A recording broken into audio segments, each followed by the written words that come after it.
The woman accidentally spills a handful of coins while waiting for the elevator. Some money fell down the well through a hole. This scene is witnessed by a child nearby. At this moment, the elevator on the 14th floor suddenly jolts violently. It appears to be an overload malfunction. Residents on the first floor see the doors open, but the elevator is nowhere in sight, so they all choose to take the stairs. Seeing this, the girls approach the elevator. When they discover the ground full of coins, their greed is immediately ignited, and they all swarm towards them. Meanwhile, above them, the elevator carrying more than 10 people is getting worse. One of the men uses a key to pry open a small gap. But immediately, the elevator plunges again. Fortunately, a mother takes advantage of this brief opening and pushes her son out with all her might. She tries to follow, but in this life or death situation, everyone wants to be first. As a result, no one else gets out of the elevator, and the commotion continues. Similarly, the situation on the first floor is the same.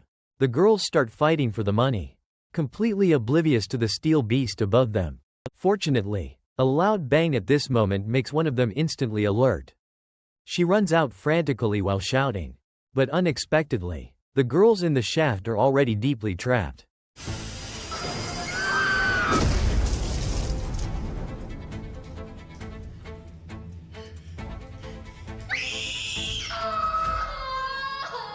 Ultimately, as blood splatters, including the 3 girls, most of the people in the elevator all die. According to local custom, the deceased need to be prayed over at home for one night before burial. And this night is the first night of the approaching storm. Due to the building being in a low-lying area, many residents, fearing floods, evacuate early. Only the building's supervisor and a few young people remain inside. As they tend to the bodies door to door, the people who died during the day unexpectedly show signs of resurrection. Hello everyone. Welcome to a horror story every night. This is episode 83. Satan's Slaves 2. At the beginning of the story, a reporter from a supernatural magazine receives an invitation from the military and rushes to a complex. The major tells him that something terrible has happened and asks the reporter to go and see it immediately. But as he crosses the corridor and pushes open the door, the scene before him makes the reporter's pupils instantly dilate several times. He sees dozens of bodies neatly arranged on the ground, wrapped in burlap sacks. They are all dug out overnight from the nearby cemetery. Many bodies are covered in maggots. Their postures are uniform, with heads bowed to the ground. All face the eerie self-portrait hanging on the wall. Coincidentally, tomorrow is a very important day for their country. Many member states are going to the capital to hold a summit. The major worries that if this incident spreads, it will damage their image. But due to the severity of the situation, he has no choice but to ask the reporter to be subtle, using a joking tone to make the public vigilant. Unexpectedly, 1 year later, an unscrupulous developer actually builds a residential building here. Because it sells cheaply, many common people rush to buy and move in. The female lead, Tara, and her family are also among the residents of this building. First, her younger brother digs holes and shovels dirt while playing with his friend. They discover a tombstone buried deep near the building. Then, as Tara throws out the trash late at night, all the residents in the hallway strangely rush out of their rooms and stare at her. Coincidentally, a child from a neighboring apartment also comes out and finds that the trash bin cannot be opened. But just as he is about to leave, the iron door creaks and makes a sound. The child takes it as a divine manifestation. However, the trash chute is already full, so he has to get a wooden stick and push hard. Unexpectedly, with his back exposed, the child seems to be pushed by someone. And from deep within the strangely foul-smelling chute, cries echo. It is the child's long-dead father. After struggling for a while, he simply turns back from the trash bin, but his father's cries continue, and he starts banging on the door. Finally, he suddenly appears to the child's right. He is scared out of his wits. He quickly runs home and violently covers his father's portrait. The next day, the child and his mother go out as usual. Because the entire building's hundreds of residents only have one elevator, it is constantly overloaded, and everyone risks their lives going out every day. Finally, The elevator starts to malfunction, makes strange noises, and then rapidly descends. The people inside the elevator scramble to escape.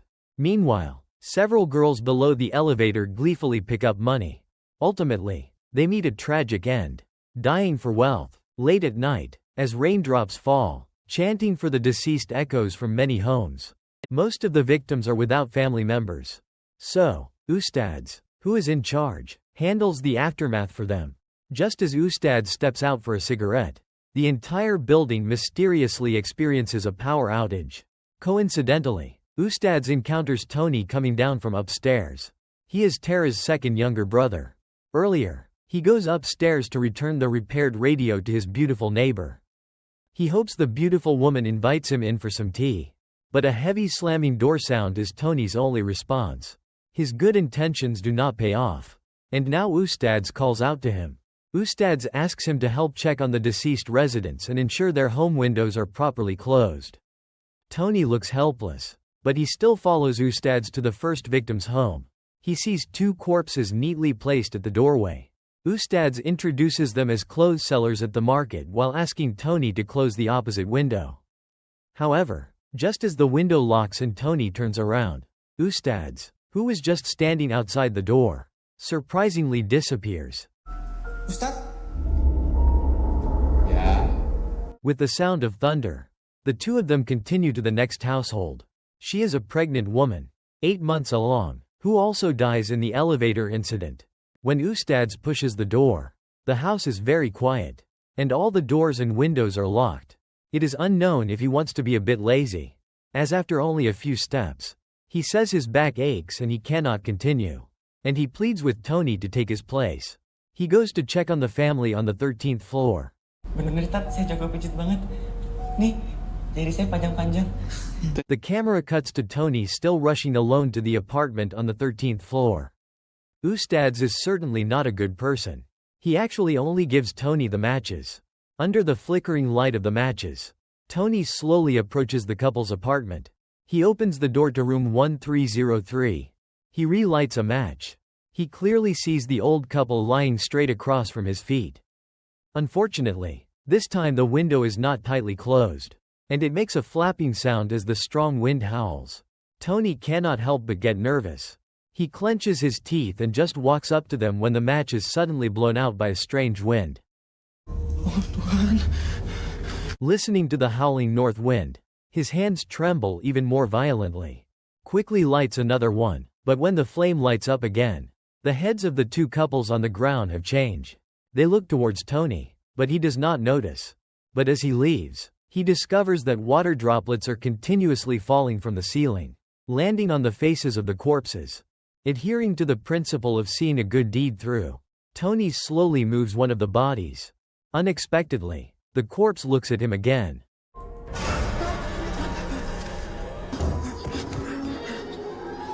At this moment, a strong light shines on his face, and it turns out to be Tony's love rival, Dino, who walks over. After stating that he also lives on this floor, Dino then pulls Tony. He arrives at a wall in his house, where a hole is clearly visible. Dino recently discovered the wall was loose and dug it open with an iron spoon. Now the spoon falls into the neighbor's house. He asks the thinner Tony to help retrieve it. Dino also tells Tony not to worry, explaining that the family has not lived there for a long time. But after picking up the spoon and preparing to leave, Tony discovers a photo album that seems very strange. He has seen many of the people inside it at a cult ritual. Across from it, his mother's record album also sits. However, his mother died in the previous installment. After many twists and turns, the family was so scared that they moved overnight. Seeing this scene, Tony trembles all over and shouts at Dino to quickly pull him out. The scene shifts. Tony's crush, Tari, lights candles at home, but as thunder sounds outside, a disheveled woman appears in her bedroom. Tari vaguely senses something and turns her head sharply, but still sees nothing. With a chill down her spine, she runs into Ustads, who is looking around. She invites him into the house for a cup of tea. During this, Ustads tells Tari about Allah, explaining that if one repents to Allah, no ghosts or monsters will dare to bother them. After Ustads leaves, Tari remains terrified. even while washing her face. She feels countless eyes staring at her back. She quickly puts on her headdress and begins to pray, bowing devoutly 3 times. However, each time one prays, the surrounding environment changes. It seems she is pulled into another space. Behind her, the corpses of the deceased also appear.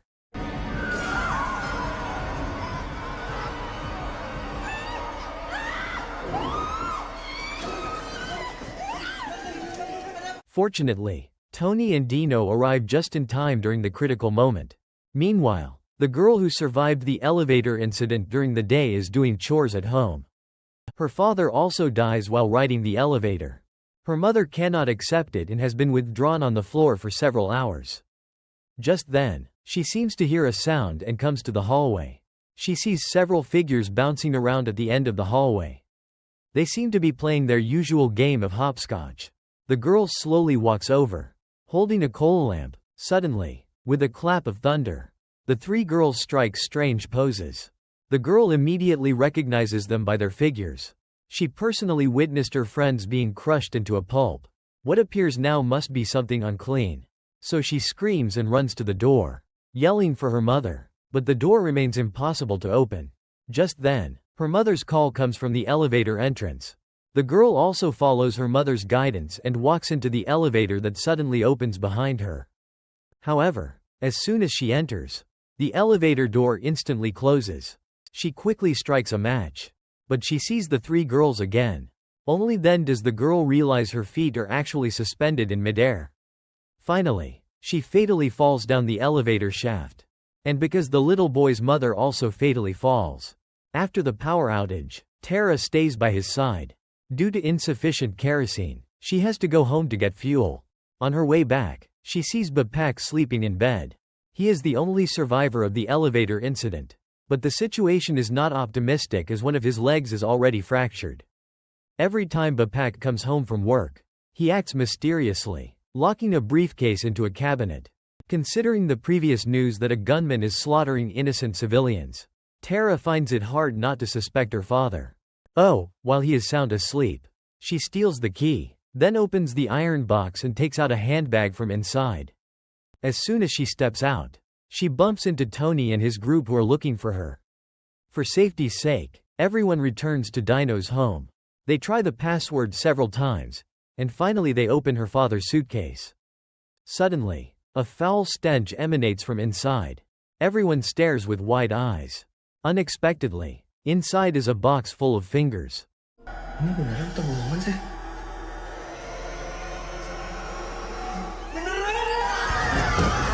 Everyone screams and runs outside, intending to leave the building. But Tara insists on finding her Bondi. Turns out that just 2 hours earlier, as his older brother and older sister leave one after another, Bondi ALS hangs out with his 2 friends outside. Children's childhoods are always full of curiosity. They originally planned to dig for treasure and explore around the building. They never expect that the flood has already completely submerged the first floor. The 3 of them can only wander around aimlessly. They are curious why the building, usually crowded with people, now appears completely empty. Every apartment is deadly quiet, with not a single ray of light. Just then, they discover that an apartment on the 2nd floor is unlocked. The man in glasses remembers this is a district chief's home, and they have not seen him for a long time. Bondi pries open one of the locked doors. Inside, they see an office filled with documents about the building. Looking at the photo frames, they discover that the building was indeed a cemetery before. What puzzles Bondi the most is that their entire building clearly has only 14 floors. But looking at the photos, there is clearly another floor above the 14th floor, which appears to be an attic that someone deliberately concealed.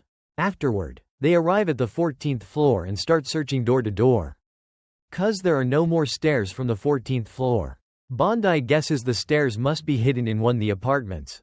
The 3 people knock on doors everywhere. And finally, after the man in glasses' hesitation, a door to apartment 1404 is suddenly opened. Inside, they see it is packed with all kinds of furniture and porcelain.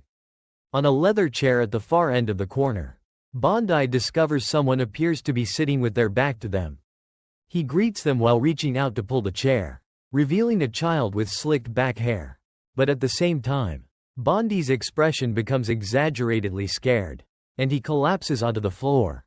It turns out this child is indeed their fourth younger brother, Lan. In the previous part, he is taken away by Satan's pastor and disappears for several years. Because the younger brother is the child of Satan the devil, he is so scared that he scrambles out of the house. Just then, the older brother and older sister also arrive in time.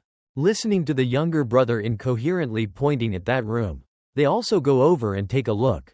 They are also so scared that they almost cannot breathe and cannot accept this reality. As their shouts ring out, the corpses in the rooms downstairs simultaneously sit up, seemingly having received a certain command. The scene shifts. Here, Dino and his companion are quickly rushing towards the exit on the first floor. However, they do not expect that this place is already submerged by floodwaters. Moreover, the building's transformer and its wires also plunge into the water. It is clearly impossible to swim across. Seeing that she cannot persuade Dino, Tari has no choice but to leave and find Tony and his group. But just as she leaves and Dino follows closely behind, he discovers a woman with disheveled hair, covered in white gauze from head to toe, and she seems to be the object of worship for the corpses at the beginning. Dino steps forward and carefully touches it, and that person instantly vanishes into thin air, leaving only a pile of clothes on the ground. Dino angrily takes it and then throws it into the pool. Suddenly,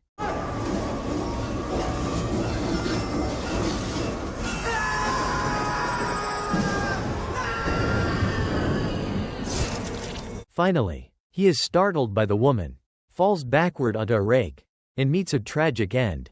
On the other side, Tari nervously rushes upstairs, shining her flashlight. Having been scared before, her heart is already very fragile. Suddenly, she sees the corpses that were placed in the homes are actually walking by themselves and appearing in the corridor. She runs downstairs, but Tari seems to be surrounded with people on both sides. Fortunately, her shouts once again attract the mysterious Ustads. Tari shouts that two shroud ghosts are coming up the stairs. But at this critical moment, Ustads is still brainwashing Tari. He says that only deities exist in the world and Allah will protect them. Tari says if he is not afraid, then he should go up and see what that thing is. Following her instructions, Ustads approached the stairs and went up. But after several minutes, there is no sound from his side. The longer Tari waits, the more frightened she becomes. However, as her caution reaches its limit, she only hears a hoarse call. Ustads is already incapacitated and groaning with his neck. Seeing this scene, Tari can no longer hold back. She screams and dives into a nearby extremely foul-smelling garbage chute, not even daring to breathe. At this moment, a radio sound comes from below her feet, and the iron door above Tari's head opens. She is so scared that she almost faints. It is a dead person opening its mouth wide at her. Slowly, a wet fetus emerges from inside. Because Tari previously worked as a prostitute, she had several children aborted when she was not careful. This is also the recurring nightmare that has haunted her for years. With the baby's cries, Tari's spine is eventually broken, and she dies in the trash chute. Meanwhile, Tara, after much struggle, finally chooses to take her younger brother Lan with her. Cuzzy says he seems to have been unconscious on the night he was taken. And then he wakes up to find himself already here. A group of people walks anxiously. They happen to encounter Bapak, who stands in front of them, leaning on a cane. Bapak knows about the discovery of the suitcase. He yells for them to listen to his explanation. He also states that all of this is for the children. But Tara and her two siblings are filled only with fear at this moment. It is not until Bapak sees Lan in the crowd that he immediately becomes furious and lunges forward, raising high cane to strike.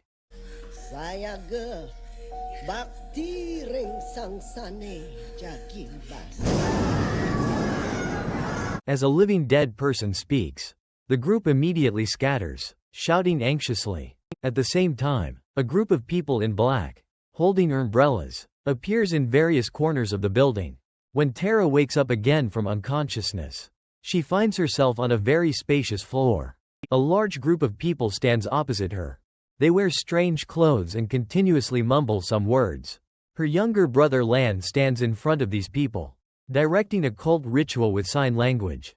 as the camera continuously records, taking picture after picture. First, 4 horses pull their father's limbs, and underlands shout, "He is brutally sacrificed." At this moment, the woman covered in white gauze stands in the crowd. Her real name is Ramanam. The cult members perform these rituals. They seem to want to revive him. But when it is Tony's turn to be executed, gunshots ring out in the empty attic. He fires several shots and quickly scatters a handful of beans. The living dead immediately become immobile. He uses a special artifact to repel Ramanam and pins him to the wall. The old man who comes to the rescue is the reporter from the beginning of the story. He hears that an elevator accident occurs in the building. Combined with some information he collected, it confirms that the building is built on a cemetery entirely thanks to these cultists. So the reporter rushes over overnight. But the heavy rain along the way delays his trip. They paddle their kayak strenuously away from the building. They see the outside is eroded by the heavy rain and has become a vast ocean. The old man also tells Tara and the others their father's story, saying that he is a police officer 30 years ag and accidentally discovers the Ramanam cult while on duty. Because their mother is infertile, the father joins this church, saying that this way they can have children. Afterward, the couple indeed has many children. The mother, an artist with an unremarkable career, also becomes a superstar overnight. Having tasted the benefits, their father tries to terminate this deal and sever ties with the church. But the condition given by the church is that they must kill 1,000 people as a ransom for their family. Their father makes a mistake, but he truly loves them. The next morning, the 2 mysterious neighbors across from Dino's house reappear. The 2 people say that what happened last night must occur. They also state that everything is part of their plan. They are the shepherds of Satan, meaning they do his bidding. As they speak, the 2 people start dancing again. They also promise to love each other deeply even after 1,000 years. At this moment, the camera focuses on a photo frame on their wall. It is a picture of the Bandung conference from 30 years ago. 1955. The 2 people on the far right of the frame are the 2 currently dancing. It is fair to say their appearance even looks younger than before. They seem to have signed some kind of eternal life contract with this church. It is estimated that this movie will have a 3rd installment. Perhaps by then, it will be clear what the specific origins of these 2 people are. Additionally, for those who are still unclear, you can access the summary of part 1 of the film in the descriptio below so you can watch the first part of this movie.